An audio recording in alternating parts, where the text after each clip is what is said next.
So today we're going to consider upcycling, which is a method of designing products in a more sustainable way. The aim of the process is usually to design out waste by taking disused objects and reusing or repurposing them. It's given the term upcycling because more commonly, as you probably know, disused objects, packaging or products effectively what's known as downcycled. This usually means contributing to landfill. With upcycling, what we're trying to do is reintroduce new objects that have an increased value. So how does upcycling differ from other methods of reclaiming materials? Most people have heard of recycling, and so I usually start with the question, what's the difference between upcycling and recycling? The primary difference in the two methods is the amount of processing that's applied. Usually there's a certain amount of remanufacture needed for recycling. The materials have to be either ground down or shredded into smaller particles in order to become new raw materials. This usually causes a net deterioration. Effectively, it's a slower version of downcycling. The term was originally coined by William McDonough, who was an architect in America, and Michael Braungart, a biochemist. And they wrote a book about it called Cradle to Cradle, which is remaking the way we make things, and upcycling features in it quite strongly. It's quite a readable book and it's recommended by most people who are trying to design things sustainably.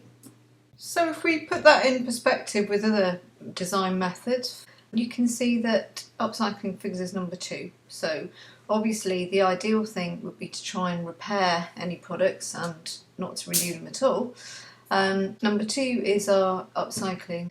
Number 3 is where we might have to remanufacture some of the elements, but we can keep sort of important and valuable aspects of it. So with recycling, obviously there are the usual downsides with any manufacturing method. It takes energy to reprocess the materials. There may be waste products during the process, and generally speaking it's lower down the chain of desirable methods for designing out waste. Jimmy Durrell, who is a consultant from Bloom Design, and they do a lot of work in the area of carbon footprinting for design and for engineering companies, puts it into a wider context of what might happen to a product, from the kind of the disposal in the landfill to actually just avoiding to produce new products in the first place, and also the policy of just reducing the materials and things that are used in a product as a whole.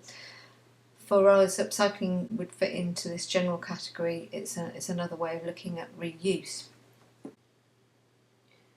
So to be an upcycler, we need to look for inspiration and ideas, and to do this we're going to go through a series of steps. It's an example here of a successfully upcycled product. So we'll be looking at what are the common methods of upcycling, what are the sort of materials that people would use, how do people make it commercially viable, how do they make upcycled products compete with others. It is quite a craft-oriented process, so we are trying to create products that will compete against mass-manufactured objects, which may be cheaper. And we need to carefully consider things like where we source materials from and how we treat the aesthetics of the objects in particular.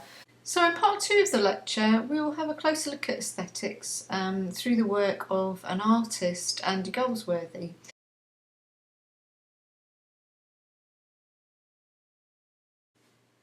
So we can understand more about upcycling by considering common approaches to it. The most obvious being repurposing, where we're actually taking whole objects and just adapting them to a new use. I think this one's particularly interesting because it takes a baby's crib, presumably that they've grown out of, and the object is kind of changing and growing with the child. Obviously what they've done is just changed it, taken the front off and made it into the child's desk. Another obvious example is products that don't work anymore. So this looks like part of a pressure cooker. I'm not sure how many of you will even know what a pressure cooker is. Still a very beautiful looking object, and somebody's very creatively made a jewellery box from it. So it's still got the original dials and handles and things on it.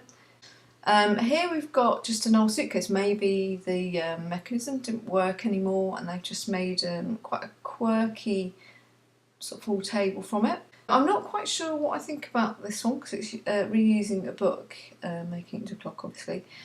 I think people should try and keep books as books personally, but it may be the pages were torn. But very simple ways of reinterpreting objects. So another example that doesn't really require an awful lot of technical know-how is just the idea of resurfacing objects. A lot of furniture becomes discarded, it gets battered, or its appearance is, you wouldn't want it in your house anymore. People do this kind of thing with it. So you can see the direct kind of upcycling result, which is that you've got something that's higher quality that you might want in your home again. People can be quite creative with this, using a variety of different materials. This is a drawer that's become a notice board. This is creating a more durable product, but they've used tin cans and crushed them.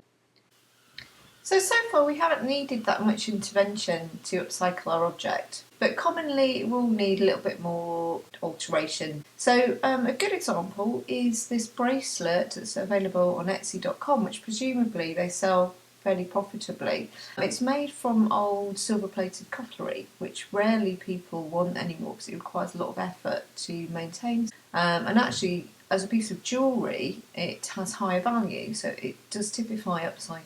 So another example is just using half a chair and using it as shelving and hat stands. And here we've got sort of a set of lights. They are interesting that they use sort of very old, particularly sort of characteristic vintage products that probably don't work anymore. But they create a kind of a themed brand, as it were, for the company who are sort of reselling these lights. They use quite a lot of the principles of unity that we'll be talking about later with aesthetics, so that the final output is quite attractive. So the physical processes involved might be welding, carpentry, silversmithing, and working with plastic, so that might involve melting or even perhaps using solvents. So now moving up or down the chain of effort, depending on which way you want to look at it, and we're just talking about reclaiming materials, either common ones or ones that are found a little bit more rarely. But again, it will come down to cost, the kind of materials that you would be using, and also availability. So we're local to Brighton on this course on the south coast. If you want to find these materials, I've given some common sources. So obvious example would be reclaiming timber. There is a timber reclaim shop on Grand Parade in Brighton. Scrap metal, another common material used for lots of different reasons. There's one on New England Road. The other one, Brighton, is full of architectural salvage shops, and there's some really nice examples around North Street and the North Lanes in Brighton. So yeah, perhaps a little bit more reprocessing, perhaps a little bit more understanding of how to use these materials. So now we're actually using parts or fragments of our original materials. So still not talking about manufacturing, talking about taking a hammer to something commonly. Obviously glass is a typical example of something that we might actually break up and reuse if we use crockery. There are sort of certain plastics as well that people can do this with. Slightly more quirky version, which is interesting, again, comes down to imagination. A toaster covered with fragments of what looks like glass or mother of pearl. This is chrisemmett.com. Claire Potter, somebody who's taught at the University of Brighton and the University of Sussex, has some excellent examples on her website, and I've given you the URL there. She does interiors, gardens and products, and has her own range that she sells, and is sort of a big advocate of upcycling. Another person who's also taught on the University of Sussex course is Oliver Heath, again a local interior designer, also does kind of more architectural projects as well. He is also a TV celebrity, and in fact we did participate in a TV show to renovate a whole house just using upcycling techniques. Although they are experts in their field, and probably necessarily so, it requires a lot of experience and techniques to make some of the things that they do. There is this global movement to everybody being a designer. The rise of the micro manufacturers, in some ways it's driven by things like 3D printers and laser cutters being more local, but it's also the idea that everybody's capable of repurposing, remaking and so on. And it suggests that perhaps kits or a certain amount of self-assembly could be a feature of some products.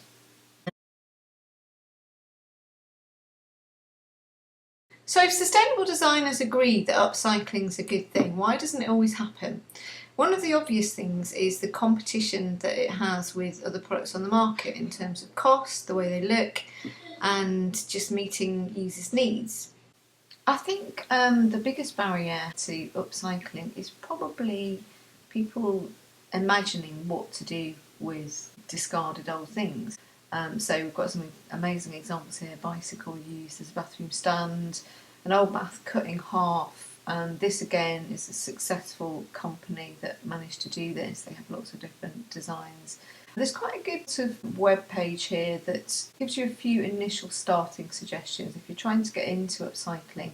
Another good source of inspiration is Pinterest. If you haven't come across Pinterest before, it is just a shared pinboard across the world with good ideas. So another reason it might not happen is the fact that people have to have quite adaptable skills. So if you're turning your hand to joining, reconstructing, deconstructing different objects, different materials, it's going to require a certain amount of know-how to do that, possibly actual craft skills. There are quite a lot of sort of self-help websites, but this is a typical example, instructables.com. It's kind of like how to do almost anything. So available of materials is another issue. How local are the materials? How much of that material can you get? What is the cost? So it's all going to be about creating a viable object or series of objects that can be profitable. So somebody's going to buy it for a certain cost. There's going to be a certain amount of time involved in making it. So we do see sort of examples made out of very sort of common household objects that cost next to nothing. The effort there is going to be in trying to make these objects look attractive and stop them looking like pieces of common garbage, really. So by contrast, looking at art as a more expensive final product, this is the work of local artist Sarah Jones. The objects and items that she uses are usually small toys or things that take quite a lot of time to source, but because she's selling them for a greater price and they have greater value in the end, it's still a successful business venture. So another point about materials is that dedicated upcyclers do strive to try and use materials that do need a home. You'll see a lot of kind of products made out of old tyres, for example, not always aesthetically successfully. So that's why I've sort of shown you two examples that I think are rather good. This is plant pots, which looks okay, and the Stanmer Earthship at Brighton is a particular type of building construction that uses old tyres to create a lot of the structure. Another thing to say is about durability. Here we've got a lampshade that's made out of old toilet rolls. If you're trying to create something that's going to be sellable, I think that durable aspect of it is probably going to be a feature, and you just got to use your common sense about when something might be preferably recycled. So to summarise, upcycling is one of the preferred ways of designing out waste because we don't have to reprocess the materials and use energy during that process. To call things upcycle, we have to be increasing their value, so we have to be taking something that would probably have been downcycled. We should be familiar with all the different approaches to that, whether it's taking something apart and reassembling it, or different ways of handcrafting things, and there's lots of different sources of information to help us do that. We need to consider just how much time that process is going to take, because overall we need to try and compete with things that are on the market already.